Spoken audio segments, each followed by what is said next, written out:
Füzuli bizim, Cəbrayıl bizimdir, Zəngilan bizimdir, Qubadlı bizimdir, Ağdam bizimdir, Laçin bizimdir, Kəlbəcər bizimdir, Şuşa bizimdir.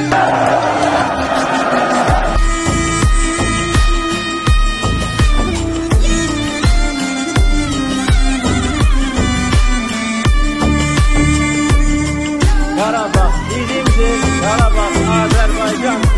Eşq olsun Azərbaycan xalqına, yaşasın Azərbaycan.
Əziz müəllimlər, valideynlər və qalib xalqın qəhrəman övladları, hər birinizi salamlayıram.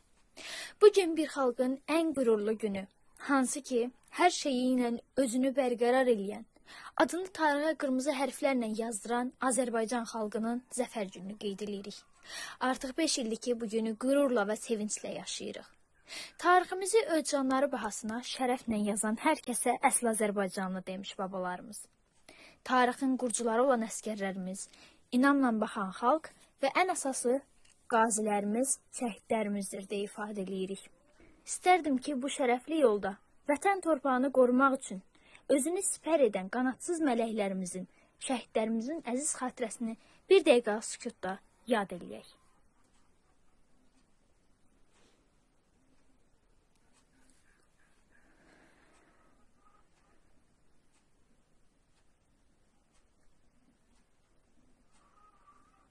Allah bütün şəhidlərimizə rəhmət eləsin. İllərdir həsrətində olduğumuz Qarabağ Azərbaycandır kəlməsi. Bəli, bugün torpaqlarımıza səslənir. İllərdir həsrətində olduğumuz Şuşa səs sədası. Bayramlarda birlikdə təkrarlanan adət-ənənələrimiz. Qarabağ torpağındakı saf doğmalıq, gözəllik və ən əsası əvəz olunmaz vətən qoxusu artıq yenidən canlanır. Qarabağın doğmalığından danışmışkən, bu böyük sərvətin bütün xəzinələrdən daha dəyərli olduğunu, hər yerdə gücü, parlaq zəkası ilə fərqlənən gözəlliyi və zərifliyi qarşısında İran şahına aciz qoyan Ağabəyim ağadan Ölməyə Vətən Yaxşı adlı ilk səhnəciyimizdən dinləyək. Şahım, sizə bir ərzimiz var, icazə verirsiniz dedik. Söylə görüm, nə məsələ? Şah sağ olsun, xanım çox soğuqun görünür və nədənsə çox susqundur. Məncə o, həsrət çəkir. Həsrət? Bəli. Çağırın onu görək, o qədər naz nemətin içində nəyə qədərini yaşayır? Mənə əmr etmişsiniz şahım. Səni əmr etmədim. Bu bir lütf idi. son zamanlar çox durğunsan. Bəlkə vətən həsrət çəkirsən. Bilirsiniz, mən hər şeydən razıyam. Lakin vətən başqadır insan üçün. Öyle olsun. Qarabağ, Şəki, Şirvan, Qarabağ. Aləm cənnətə dönsə, yaddan çıxmaz Qarabağ. Vətən sevgisi biz Azərbaycanlılarda lap uşaq, körpə olandan başlayır və belə də davam edir.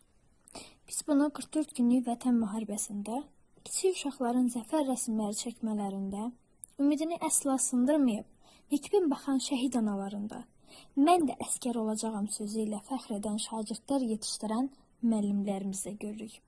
Gəlin bunu şeirləri ilə dünyaya duyurmaq istəyən şagirdlərimizin dilindən dinləyək. Neçillər yollarını ot bastı, gəlib gedən xəbər bilən olmadı. Yağı düşmən daha səndə qalmadı. Sən indi azadsan vətən. Qələbə sevincimiz bu dünyaya car oldu. Biz qələbə düşmənsə bu döyüşdə xar oldu. Haqq döyüşündə Allah igidlərə yar oldu. Şəhidlərin qanıyla torpaqlar azad oldu. Gəlib çıxdır indi qoca yaşına, qəm buludu yığılmışdı başına. Qurban olub torpağına, daşına, sən indi azadsan vətən. Azərbaycan, Qarabağın tamaşa, arzularım çöllərində nur daşa. Azadlığı zad qəlbindən çox yaşa, sən indi azadsan vətən. Zaman səfəri ilə batdı günaha, tarix ümidini verdi sabaha. İtən qürurumuz qartdı daha, biz qalib ölkənin vətəndaşıyıq. Şuşa Azərbaycanın tək mədəniyyət paytaxtı deyil. Həm musiqinin beşiyi, həm Azərbaycan incisi və bir çox başqa sözlərlə fərqləndirilən incəsənət mərkəzimizdir. Bir çox şairləri, bəstəkarları, ümumiyyətlə sənətkarlarımızı yetişdirən bu yurdun fərqi də məhz budur. Niyəmi Şuşa? Çünki sözləri ilə deyil, gözləri ilə kim olduğunu bəyan edən insanları, sərin suyu, şəfalı havası ilə xəstələrə can verən, 1000 ilin yorğunluğu belə ruhun dincəlməz kimi bir neçə səbəblərə sahibliyi ayrır onu. Musiqilərimizin tarixinin hər bir notunda imzası olan Şuşanın gözəlliyi məhz milli musiqilərimiz altında işlanır. Nə demiş Bəxtiyar? Min bəstə üstündə tikilir Şuşa, şikəsti üstündə tikilir Şuşa. Yerinə qayıdır bülbülün səsi, yerinə qayıdır xan zənguləsi, çahargah nərəsi, seygah nərəsi. Gəlin bunu Sarı Gəlin rəqsi ilə fidan ifasında baxaq.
azad edəndə itirdiyimiz yolumuz. Düşmən gülləsindən qorxmayan, sonuna qədər savaşan, Əvvəllər tanımadım. İndi adını eşitcək hönkürtü ilə doğmamsan. Mən səninlə fərəh duyan, duygulanan, qırıqlanan, uğrunda canından keçdiyini görürəm. Hüseynov Mirəli Arifoğlu, 1996-cı ildə Ağcabədi rayonunda anadan olmuşam. 44 günlük Vətən müharibəsində qəhrəmancasına şəhid zirvəsinə uzanmışam. Mən Cəmaləddin Türbəndioğlu Məmmədov, 1988-ci ildə Ağcabədi rayonunda anadan olmuşam. 44 günlük Vətən müharibəsi zamanı şəhid zirvəsinə uzanmışam. Mən Məhəmməd Abbasov Məmmədov, 1998-ci ildə Ağcabədi rayonunda doğulub, 44 günlük Vətən müharibəsində qəhrəmancasına şəhid olmuşam. Dediyimiz kimi Azərbaycan qadını tarix boyu təkcə zərifliyi ilə deyil, həm də igidliyi ilə tanınır. O bəzən əskər anası, bəzən əskər bacısı, bəzən əskərimizin silahdaşı olur. Bu gün biz bu zərif qəhrəmanları yad edirik. Torpaq uğrunda can qoyan, həyatını riskə atan, vətənin qeyrətini qoruyan qadınlarımızı bir də şagirdlərimizdən birləşdirir. Qarabağ Savaşı'nda qadının şücaət göstərdiyi yeganə ölkə Azərbaycandır. Aslanın erkeğe dişisi olmaz ifadəsini atamız məhz qədimdən bu günlər üçün Poladradəli qadınlarımız üçün demişlər. Mən Salatın əziz qızı Əskərova, 1-ci Qarabağ müharibəsi zamanı şəhid olan ilk jurnalistim. Mən Gülçəkimlər qızı Əskərova, 1-ci Qarabağ müharibəsi zamanı şəhid olmuşam və milli qəhrəman adına layiq görülmüşəm. Başında 2-ci Qarabağ döyüşləri zamanı vuruşan yeganə qadın şəhid. Əhməd Həkəcəlimiz Əliyeva 2024-cü ildə təyyarə qəzasında hər şey yaxşı olacaq sözünü yaddaşlarda qalmış. Qələbə sədası, zəfər sevinci hər millətə qismət olmuş. Necə şirin, necə gözəl olduğunu bildiyimiz üçün biz bundan fəxr edirik.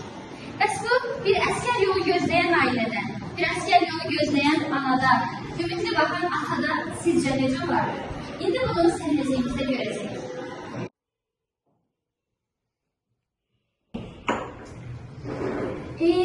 Bizə bu müharibədə bitsəydi, torpaqlarda qayıtsaydı, bizə bu oğullar da qayıtsaydı. Rafiqdən yaman narahatam, son zamanlarımda qarışdı. Darıxma, hər şey yaxşı olacaq.